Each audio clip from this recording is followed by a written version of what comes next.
thing that makes me depressed is in my relationship. On my second marriage, I've been married 5 years, and this poor woman at that time had been hit. I mean, when we met, I was a healthy individual. And one thing I haven't heard anybody really touch on as far as the depression is the fact that your relationship is taken to a whole different level. No matter if you're gay, you're straight, whatever, your relationship changes. You don't have as much of that intimacy. What you end up having is you have more of a, I mean, your friendship comes more into play than anything else. And that's basically where I get depressed. And I see her with a smile on her face, and it just gets me every time.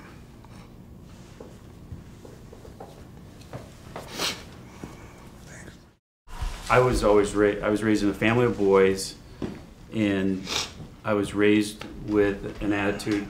My mental health, I'm in control. I'm not one of those guys who ever is going to need someone to help me with that. And I think a lot of guys, I mean, I might be wrong, but I think a lot of people feel. And one of the most powerful things, one of the most powerful gifts I've given myself in the last 5 or 6 years is the gift of working with people who are professionals, who have really guided me through things I never knew about. And it was scary. It was scary to walk into that first therapist room and make myself vulnerable. But what I learned in doing it was there's so much I don't know, and there's so many things that I'm actually in control of that I didn't know how I could be in control of those emotions, those fears, those relationships.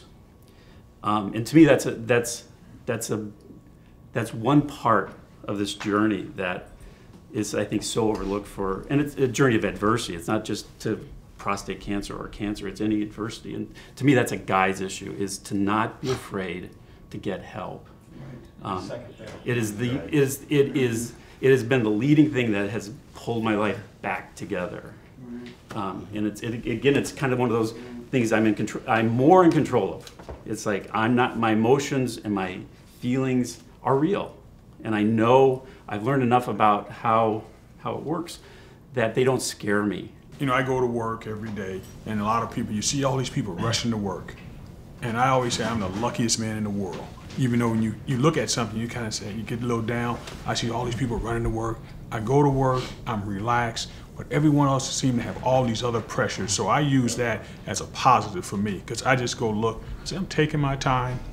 I walk the stairs, I don't take escalators, and I just do things. And I mean, I'm fortunate enough to work wherever I am working. I catch a boat to work, and I think about the positive things. I say, I'm going across the bay.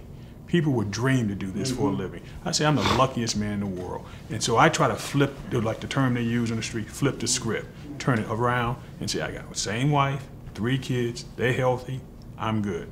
So, you know, as long as everyone else is doing fine, I'm doing fine. And, you know, because you see all the people in the world, they worried about all this stuff. Hey, I'm breathing, I get up in the morning, you know, I do the best I can.